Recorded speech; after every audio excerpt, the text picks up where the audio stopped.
Hi there movie fans, and welcome to another edition of Movies. So today we've got Christopher Nolan's blockbuster, his latest offering, Oppenheimer, starring Cillian Murphy, Emily Blunt, Matt Damon, Robert Downey Jr., Jason Clarke and Florence Pugh. And there's also Kenneth Branagh, Tom Conti, Josh Hartnett, Benny Safdie, Rami Malek, Casey Affleck and Gary Oldman. So as you can see, this cast is amazing with some outstanding performances, and although it's a little bit too early for the Academy right now, I predict Oscar nominations for Cillian Murphy and Robert Downey Jr. And it's the true story of American scientist J. Robert Oppenheimer and his role in the development of the atomic bomb. Rich? Yeah, it's a very good film. Really enjoyed it. And as most people will by now know, it's 3 hours long, and that is one hell of a long movie for a biopic.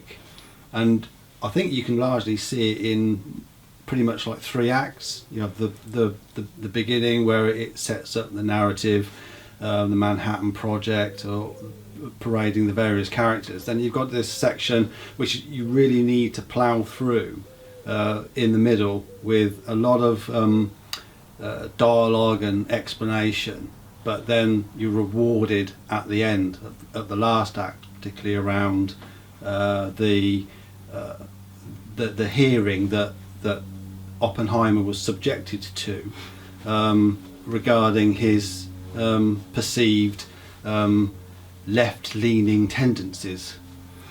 Yeah, well, it is split into 3 time zones. I have heard people say they thought it was a bit too long. I personally didn't think it seemed like 3 hours at all. No, I think it seemed to whiz by for me. Yeah, it allowed the film to breathe. I mean, to be sure, this is a film about Oppenheimer himself. In a way, it's quite a different film from Christopher Nolan that we've kind of come to recognise. It's not overly, it's not sci-fi. It's not Dark Knight. It's not Interstellar, etc. So it's a really remarkable portrayal of one man, and you'd think that after over 3 hours it might drag, but I think that it's the right length for this kind of film. I mean, it isn't rushed at all. His story is not rushed, and it's edited together with the 3 different time zones quite nice. And also I thought it was very powerful in the story, but also in the effects and the sound. And I do know that John thought it was way too loud, but that's probably his delicate little ears. Whereas I think a film with an atomic bomb does need to be loud, yeah, to really bring over the severity of it. I think if you're going to see, this is where this sort of film benefits from your multiplexes, where with the surround sound you can actually feel it reverberating through your seats. Oh, yeah. and inside your stomach. It's that loud. It's interesting that visually the special effects were relatively few and far between. I mean, it was interesting what isn't appearing in this movie as opposed to what is. It's a surprise that the focus here is on the creation of the atom bomb, that you don't actually see it being used in Hiroshima or Nagasaki. They didn't use the footage. The explosion in the desert had a moment, but it was relatively brief compared to the rest of the film. As I say, it kind of underscores this is a film about one man as opposed to the bomb itself. Yeah, And obviously, as I'm quite young, some of this was quite new to me. so, but I did learn a few things. Like, for example, I just didn't know that Oppenheimer was such a womanizer. No. You know, No. which was Yeah, there's a... Was Florence Pugh put in just for Possibly. eye candy, maybe?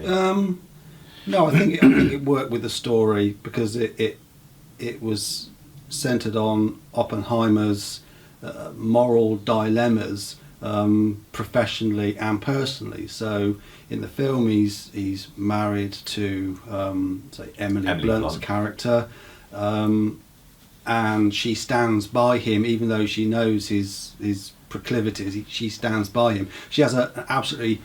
She's in the background for most of the film, but she has that really central performance towards the end in the hearing, and I thought that was absolutely electric, and sort of worth waiting for. Florence Pugh's character is an interesting one because it feels like she's just there for it's a largely male-dominated environment, so they need some female characters to flesh out the story. He was certainly a womanizer. Florence Pugh is there for that purpose. She's also she has communist tendencies, yeah. And a lot of the film is how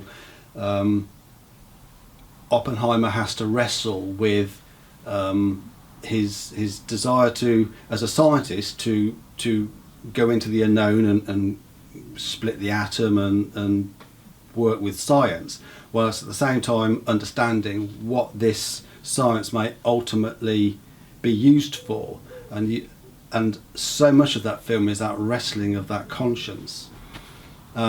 Florence Pugh is there while he wrestles with his having to maintain his marriage and his womanizing at the same time. It's a shame. She does it. That said, the part does feel forced in, and it has quite an abrupt finish as well, without any spoilers. What was that quote that Oppenheimer said? Something about he said, "We may be making the bomb, but it's not up to us what it's used for," or something along those lines, wasn't it? Mm. So he's basically, it was only after that he started questioning what it was used for, really, wasn't it? It was so much of the film, the storyline is around how he balances his conscience as a scientist with what he's potentially creating for the world, and there are so many debating points that arise out of that film. I mean, if you're a filmmaker, this is the kind of film that you would want to create, that gets people thinking about things beyond the end of the film. I mean, as for the look of the film, I quite liked the monochrome, the black and white sections. I thought they worked quite well. Yeah, it's interesting when you use black and white. You tend to use it to as something looking backwards. Or well, sometimes backwards. it's done in time zones, isn't it? Yeah. Colours is one time zone, black and white in the other. What was interesting here, they used But it. this wasn't it? They used it towards the end of the film. It was projected forwards, so the black and white section was in the 1950s when they had all those congressional hearings, etc. So that was a nice touch. There are a few other interesting Nolan touches as well, where threads at the end of where they appear at the beginning of the film seem to come together right at the end. Yeah, that was good filmmaking. There was the odd chuckle in it as well, I found. Did you? Yeah.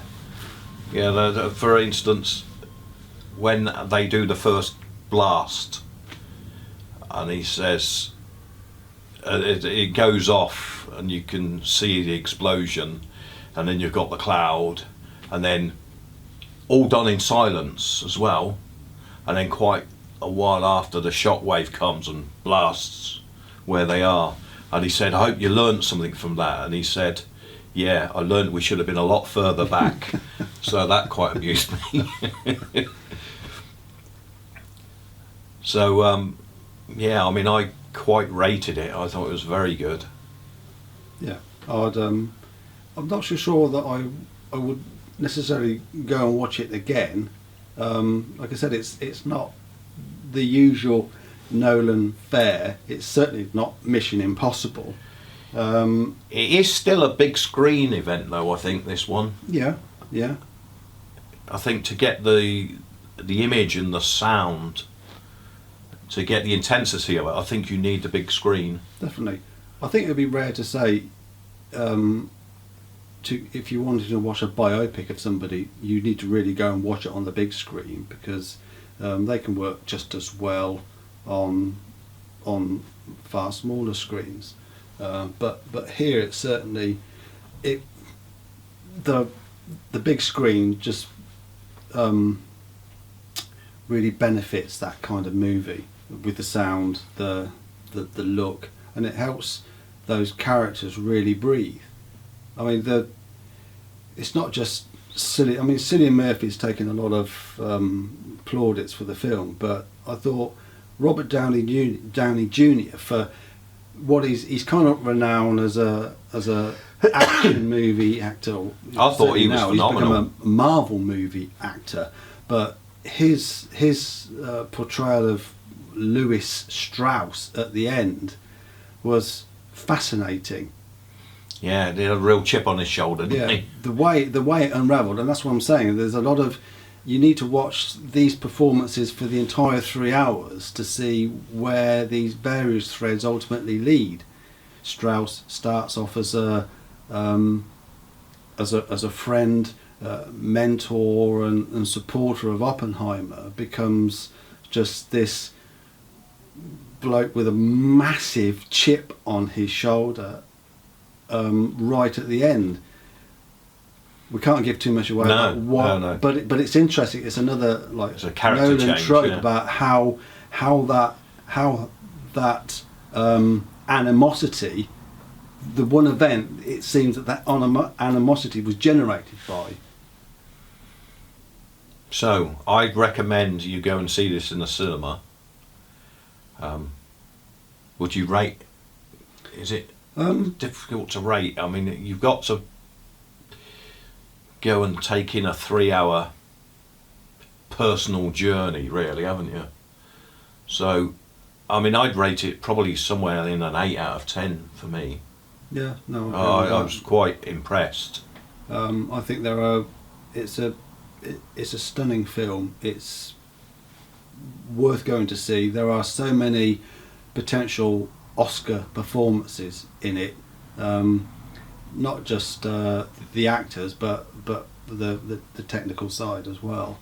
That I think you'll be rewarded, and I think you'll find pretty quickly that 3 hours doesn't feel like 3 hours. It didn't to me at all. Didn't to me at all. No. So, yeah. Go and watch it. So thank you for watching. Please like and subscribe, and put the washing out.